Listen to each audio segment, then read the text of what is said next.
Hey guys, what's going on? Welcome back to the channel. In today's review video, I'm gonna be talking about God of War Ragnarok. God of War Ragnarok was one of my favorite games of the past couple of years, and I can't wait to start the review. This video will contain spoilers, so if you haven't played God of War Ragnarok yet and you still want to spoiler free, I suggest not watching this video. God of War Ragnarok is set a couple of years after the events of God of War, where Kratos and a teenage and stubborn Atreus are now surviving on the last bit of Fimbulwinter, the winter that comes before Ragnarok. Besides that, they also have to deal with a pissed off Freya who's still blaming Kratos for her son Baldur's death, and Odin who wants revenge for killing his people, as well as Thor who wants revenge for killing his sons Magni and Modi in the first game, as well as stating Atreus needs to end his secret search for Tyr, the warlord. Upon arriving at their home, at first they find their wolf Fenrir to be dying, and Atreus mercy kills him and transfers his soul unknowingly into his knife. He gets so upset that he turns into a bear, which then fights Kratos. When he comes back to his senses, they talk about him controlling his shifts and anger. In between the story, Atreus also meets Angerboda in Jotunheim, which tells him about transferring souls into soul stones. He also meets the god Heimdall, which tries to get rid of Atreus/Loki as soon as he arrives in Asgard with Odin.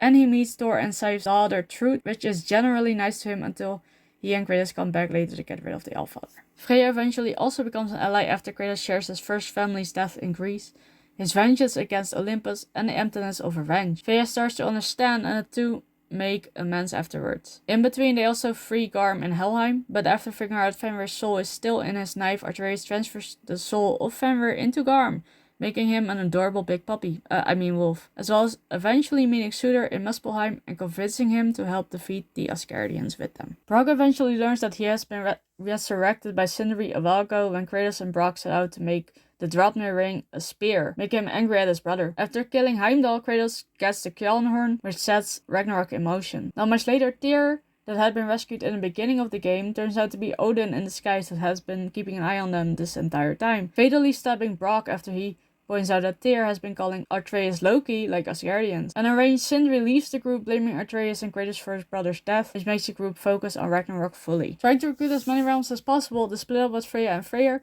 her brother, which are going to try and convince the elves, which then also gets Freyr captured by the Asgardians, but he frees himself later on when the big battle starts. Angerboda, Fenrir, and Jormungandr join the battle later on and turn the tide. As Sif and Truth learn Odin is using refugees as a shield, they turn against him and try to convince Thor to do so as well. However, Thor fights Kratos anyway, but gets convinced afterwards to help his family instead.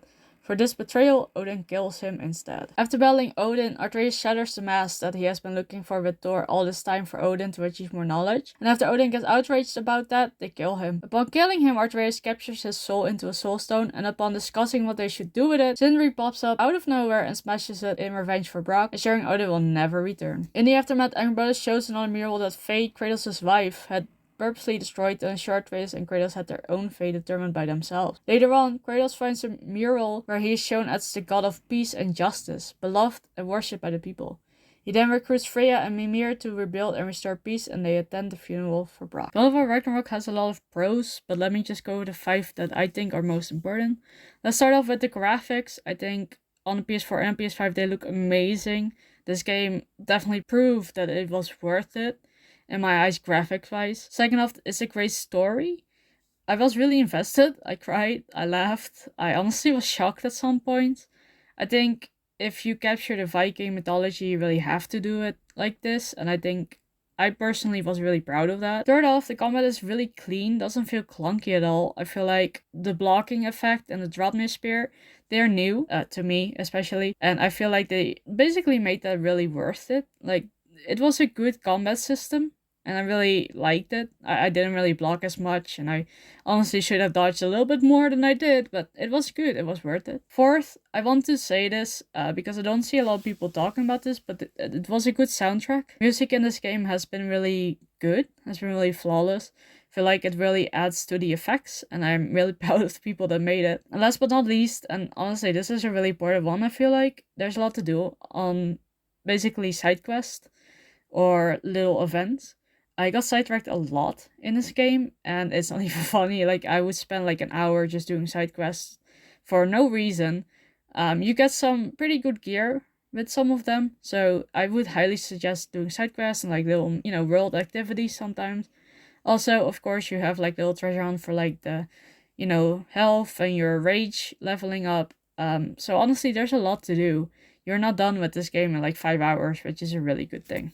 Now, the pros were definitely bigger than the cons, but I do have some cons. First off, potential bugs. I had basically two.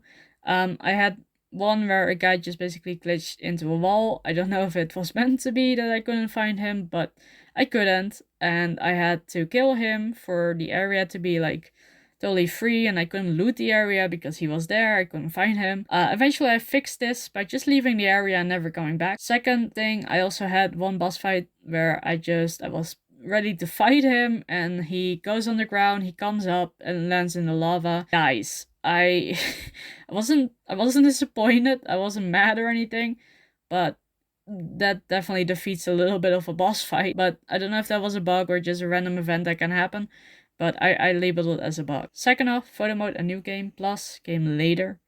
Photo mode, especially for me, was a real big con on this, because I like making in-game pictures.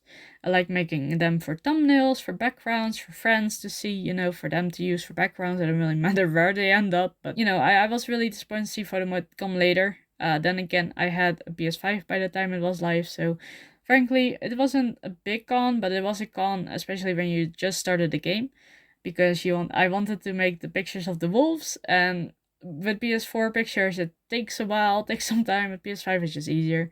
And there was no photo mode, so yeah, that was a big con for me. New Game Plus, on the other hand, I'm not really a big, like, Platinum gamer. I will do it for the games that I really enjoy. Maybe I will do it for Ragnarök, who knows? But for those who played this, like, I didn't expect them to be finished with that in a week. For those who did, congrats, I'm proud of you. I don't think this was a big con, New Game Plus coming later, because a lot of people haven't finished the game by the time it went. But still, I put it on the con list just because, you know. Third off, some questions weren't fully answered, but this was mainly if you didn't pay attention or if you didn't watch anything online of it. Truth is, there's a few things that you might miss, and you might feel unaccomplished until you find out, you know, through interviews or through Wikipedia or anything like that, that you missed something. I missed a few things, honestly, and I only found out after I finished the game, and it was just unaccomplished for me. But the story itself doesn't feel unaccomplished. Like, it feels like a full-blown story, so don't worry about that. I just want to say, like, this is more a heads up. Like, if you have questions at the end, it might just be because you didn't notice it, or if you didn't think about it. It's not necessarily you or the game, but I want to put this as a con, because some people might get confused, especially if they aren't looking for it. Now, my overall rating for this game, I honestly want to say I definitely recommend this. Doesn't only run well on PS5, but also runs very well on the PS4. Gives an epic story and an epic soundtrack, and you will not feel unaccomplished afterwards, which is a very big reason for me to recommend this game. A lot of games these days have upcoming DLCs and you know it already. This game has a little bit of a DLC ending, but it's not like it's not a full game. You have plenty of things to say, like, wow, this was a really good game. And the DLC is literally a standalone, and I like that. Like, with games like Horizon Forbidden West or Last of Us, they really made a standalone version of, like, hey, it is a DLC, but it's not necessary to love this game. And I think for God of War, that is exactly what is also going on, which I really like. I like it when games are just full on release. You know, I don't want to have a game for $60. So this was worth it to me. I will give this game a 9 out of 10, as it was not really fully bug free. Like I said already, I had a boss kill themselves by landing in lava. I had an enemy stuck in a wall. It was not game breaking, but it was there, and that prevents me from giving it a perfect score at this moment. This was a few months ago, so it's not like a long time ago as well. This game has been out for about a year, I think now. Which means that there is some bugs sometimes. It's not game breaking, the ones that I had at least. So I want to say, like, I definitely recommend it, because the story, the soundtrack, everything is just adding so beautifully, and that's how the bugs don't even matter to me. It was annoying when it happened. Besides the boss killing themselves in lava, of course, but you know, it is there. So I want to give this game a 9 out of 10 as a rating. I hope you all enjoyed this review. I left a lot of in-game details out to prevent me from spoiling it all to you, but nonetheless, I hope I informed you guys. I highly recommend picking this up if you haven't yet, and just play through it yourself to witness this amazing game yourself. I can talk for 3 hours on every single detail I talked about in the pros. The cons do not outweigh the pros at all, so I feel like it's definitely a good game. It's definitely out there. Great story, great music, everything, like I said before. But I can talk for hours upon that, and I will never be able to tell you how really amazing this game made me feel. So I would suggest, if you haven't played this yet, if you have the money, play it. Get it, play it. Honestly, you will have a great time. There's combat, there's murder, you know, honestly, whatever you want, it's there. I highly recommend it, and I hope you guys enjoyed this video, as I said before. And I'll see you guys in the next one. Bye, guys.